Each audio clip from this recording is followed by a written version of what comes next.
everyone, welcome to my YouTube channel. Sardar Vallabh भाई Patel university of agriculture and technology से vacancy का notification आया हुआ है जो कि मेरठ यूपी का है। और ये वैकेंसी जो है ये नॉन टीचिंग पोस्ट के लिए वैकेंसी है 2026 का। इसको अप्लाई ऑनलाइन कर सकते हैं हम लोग। और ये जो वैकेंसी आया हुआ है ये टोटल सीट इसका है 62 और इसका फॉर्म भराना स्टार्ट हो रहा है 3 जुलाई 2026 से।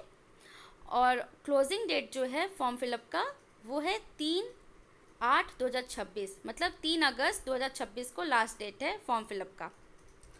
और ये जो वैकेंसी आया हुआ है ये बताया गया है, डिफरेंट पोस्ट बताया है, जो कि फार्म मैनेजर T4 के लिए है, प्रोग्राम असिस्टेंट कंप्यूटर के लिए है, T4 programme assistant lab technician के लिए है, T4 असिस्टेंट स्टेनोग्राफर ग्रेड 3 के लिए है और ड्राइवर T1 पोस्ट के लिए ये वैकेंसी आया हुआ है। ये यहाँ पे यूनिवर्सिटी का वेबसाइट भी दिया हुआ है और रिक्रूटमेंट का पोर्टल का भी वेबसाइट दिया हुआ है जिससे आप फॉर्म भर सकते हैं। हम लोग नेम ऑफ द पोस्ट देख सकते हैं, पे स्केल देख सकते हैं और पोस्ट का नंबर देख सकते हैं कि कौन कौन से कैटेगरी में कितने पोस्ट आए हुए हैं। पहला जो पोस्ट है वो है फार्म मैनेजर T4 का, जिसका पे स्केल जो है वो 35,400 से है स्टार्ट और 1,12,400 तक है, मतलब मैट्रिक्स लेवल 6 के तहत पे स्केल है इसका। और जो सीट जो इसमें डिवाइड हुआ है जिसमें UR के लिए 2 सीट है, EWS के लिए 1 सीट है, OBC के लिए 2 सीट है, SC के लिए 1 सीट है और टोटल सीट जो फार्म मैनेजर T4 के लिए है वो 6 है। फिर दूसरा प्रोग्राम असिस्टेंट कंप्यूटर T4 के लिए जो वैकेंसी आया हुआ है उसका भी पे स्केल 35,400 से 1,12,400 तक है। इसका भी मैट्रिक्स लेवल 6 के तहत ही पेमेंट मिलेगा। UR के लिए 3 सीट है, EWS के लिए 1 सीट है, OBC के लिए 2 सीट है, SC के लिए 1 सीट है और प्रोग्राम असिस्टेंट कंप्यूटर T4 के लिए टोटल सीट जो है वो 7 है। फिर तीसरा जो है programme assistant lab technician T4 के लिए जो आया है वैकेंसी, इसका भी पे स्केल जो है मैट्रिक्स लेवल 6 के तहत ही है। और UR के लिए 4 सीट है, EWS के लिए 2 सीट है, OBC के लिए 3 सीट है, SC के लिए 2 सीट है और टोटल सीट जो है इसके लिए 11 है। फिर चौथा में है असिस्टेंट के लिए, इसका जो पे स्केल जो मैट्रिक्स लेवल जो है इसका भी 6 ही है, उसी के तहत इसको भी पेमेंट मिलेगा। UR के लिए 3 सीट है इसमें, EWS के लिए 1 सीट है, OBC के लिए 3 सीट है, SC के लिए 1 सीट है, असिस्टेंट के लिए टोटल सीट 8 है। फिर पांचवा है स्टेनोग्राफर ग्रेड 3, इसका पेमेंट जो स्केल है वो मैट्रिक्स लेवल 4 के तहत मिलेगा, जिसमें 25,500 से लेकर के 81,100 तक पे स्केल है।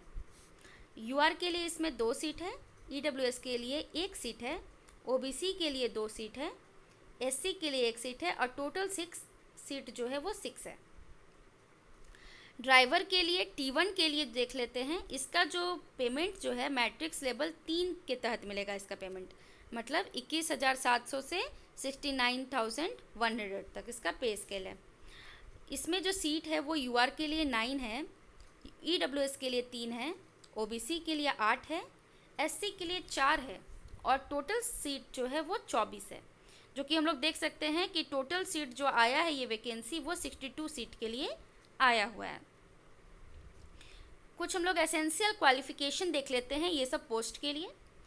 फार्म मैनेजर T4 के लिए जो एसेंशियल और डिज़ायरेबल क्वालिफिकेशन है वो देख लेते हैं क्या क्या है। तो इसमें बैचलर डिग्री इन एग्रीकल्चर होना चाहिए, any other branch of science and social science relevant to agriculture और इक्विवेलेंट भी मतलब क्वालिफिकेशन चलेगा रिकॉग्नाइज यूनिवर्सिटी से। जो प्रोग्राम असिस्टेंट कंप्यूटर T4 के लिए जो है उसमें बैचलर डिग्री कंप्यूटर साइंस में होना चाहिए या फिर कंप्यूटर एप्लीकेशन में, और इक्विवेलेंट क्वालिफिकेशन भी चलेगा। फिर है programme assistant lab technician T4 के लिए जो है उसमें बैचलर डिग्री एग्रीकल्चर में होना चाहिए या फिर other branch of science social science relevant to agriculture और इक्विवेलेंट क्वालिफिकेशन भी चलेगा। फिर है असिस्टेंट के लिए जो है उसमें bachelor degree from recognise university होना चाहिए। और स्टेनोग्राफर ग्रेड 3 के लिए जो आया है उसमें 12th क्लास पास होना चाहिए। और प्रोफेशनल इसमें एफिशिएंसी भी दिया हुआ है जो कि आप पढ़ सकते हैं इसमें क्या क्या है अगर आप इसमें अप्लाई करना चाहते हैं तो। फिर है ड्राइवर T1 के लिए, इसमें मैट्रिक पास होना चाहिए। और भी कुछ कुछ दिया हुआ है, इसमें डिज़ायरेबल भी दिया हुआ है, मतलब उससे प्रेफरेंस मिल सकता है। इसको आप देख सकते हैं अगर आप इसमें इंटरेस्टेड हैं। फिर हम लोग देख सकते हैं कि इंस्ट्रक्शन है पूरे फॉर्म फिलअप करने के लिए, ऑनलाइन स्टेप बाय स्टेप है जो कि आपको फॉर्म फिलअप में हेल्प करेगा। एप्लीकेशन फ़ी जो है 1000 है जनरल के लिए, और ST SC और जो पर्सन विद डिसेबिलिटी जो है उनके लिए 500 है। एज लिमिट भी है, 18 ईयर से 40 ईयर तक ही फॉर्म भर सकते हैं। सिलेक्शन प्रोसीड्योर में 2 फेज़ में होगा, एनेक्सर 1 और एनेक्सर 2, पार्ट 1 पार्ट 2 में एग्ज़ाम होगा। टर्म्स एंड कंडीशन भी कुछ है, आप डिटेल में इसको पढ़ सकते हैं। फिर जनरल इंस्ट्रक्शंस भी हैं, वो भी देख सकते हैं।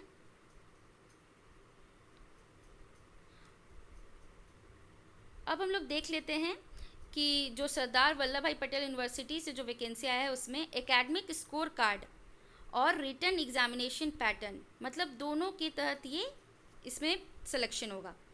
मतलब एकेडमिक स्कोर कार्ड का भी कुछ मार्क्स जुटेगा और रिटन एग्ज़ाम का मार्क्स जुटेगा। जैसे फार्म मैनेजर T4 में दिया हुआ है कि एकेडमिक स्कोर कंपोजिशन भी इसमें होगा, मार्क्स मिलेंगे। जैसे हाई स्कूल मार्क्स में 65% जो 65 मार्क्स हैं ये इसमें से मिलेगा। और स्पोर्ट्स NCC जो है NSS से अगर कुछ सर्टिफिकेट आपके पास है तो उससे भी आपको 5 मार्क्स मिलेंगे।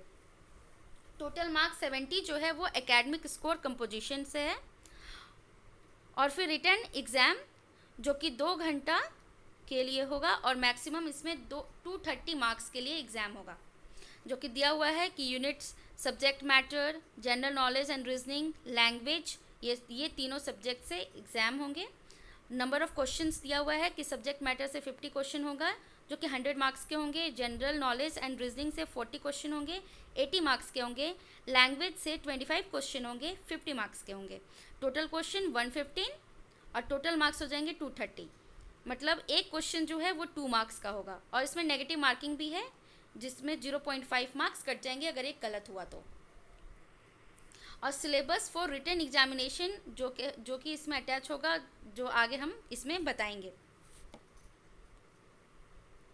और प्रोफेसर असिस्टेंट के लिए भी दिया हुआ है कि इसमें भी एकेडमिक स्कोर कंपोजिशन से मार्क्स मिलेंगे जो कि 70 मार्क्स जो है, और रिटन एग्ज़ाम जो कि 2 आवर्स का होगा और 230 मार्क्स टोटल होंगे। फिर प्रोग्राम असिस्टेंट लैब टेक्नीशियन जो है T4, उसके लिए भी एकेडमिक स्कोर कंपोजिशन से भी मार्क्स मिलेंगे, 70 मार्क्स हैं। और रिटन एग्ज़ाम जो होंगे 2 आवर और 230 टोटल मार्क्स के लिए एग्ज़ाम होंगे। नेगेटिव मार्किंग भी है और 1 क्वेश्चन के लिए 2 मार्क्स है। असिस्टेंट के लिए जो है उसमें एकेडमिक स्कोर कंपोजिशन जो है वो 70 मार्क्स के होंगे इसके भी, और रिटन एग्ज़ाम भी 2 आवर और मैक्सिमम 230 मार्क्स के होंगे। फिर स्टेनोग्राफर ग्रेड 3 के लिए जो है उसमें भी एकेडमिक स्कोर कंपोजिशन मिलेंगे, लेकिन वो 50 मार्क्स का होगा। और रिटन एग्ज़ाम जो होंगे 2 आवर्स के होंगे जो कि 250 मार्क्स के होंगे, जो कि आप देख सकते हैं इस टेबल में। इसमें भी नेगेटिव मार्किंग है और 2 मार्क्स मिलेंगे एक क्वेश्चन के लिए। फिर ड्राइवर T1 के लिए भी एकेडमिक स्कोर कंपोजिशन मिलेगा जो कि 50 मार्क्स मिलेंगे इसमें से। और रिटन एग्ज़ाम जो होंगे उसमें 1.5 घंटे के लिए होंगे ड्राइवर के लिए, और 150 मार्क्स का होगा, जिसमें जो जनरल नॉलेज का क्वेश्चन पूछा जाएगा 25 और टोटल मार्क्स 50 का। और रिटन टेस्ट भी होगा जो कि क्या पे होगा, ड्राइविंग स्किल पे होंगे, नॉलेज ऑफ रोड साइंस होगा, ऑपरेशन ऑफ व्हीकल्स होंगे, ये सब से क्वेश्चन पूछा जाएगा। 50 क्वेश्चन होंगे, 100 मार्क्स का होंगे। टोटल क्वेश्चन 75 होगा और टोटल मार्क्स 150 होंगे, और एक क्वेश्चन के लिए 2 मार्क्स मिलेंगे। और इसमें कोई भी एग्ज़ाम जो इसमें कोई भी नेगेटिव मार्किंग नहीं है। ड्राइविंग स्किल टेस्ट होगा, 100 मार्क्स का होगा। और आगे सेकेंड जो पार्ट से जो एग्ज़ाम होगा, जिसमें यूनिट 1 और यूनिट 2 में होगा। यूनिट 1 जो है वो विषय जो आप जो सब्जेक्ट के से आप ग्रेजुएशन किए हैं उससे 100 क्वेश्चन का मार्क एग्ज़ाम होगा। और यूनिट 2 जो है उसमें जनरल नॉलेज से क्वेश्चन आएंगे, 80 क्वेश्चन होंगे 80 मार्क्स के, जो कि आप एक डिटेल्ड सिलेबस ये देख सकते हैं अपने अपने सब्जेक्ट के लिए, जिससे 100 मार्क्स का क्वेश्चन आएगा। और जीके और करंट और रीजनिंग से आपको 80 मार्क्स का क्वेश्चन आएगा। अगर आप इंटरेस्टेड हैं तो इसका फॉर्म भर सकते हैं। ऐसे ही लेटेस्ट अपडेट के लिए और वैकेंसी के लिए आप इस चैनल को लाइक कर लीजिए और सब्सक्राइब कर लीजिए, ताकि आपको टाइम टू टाइम वैकेंसी का सारा अपडेट मिलता रहे। Thank you.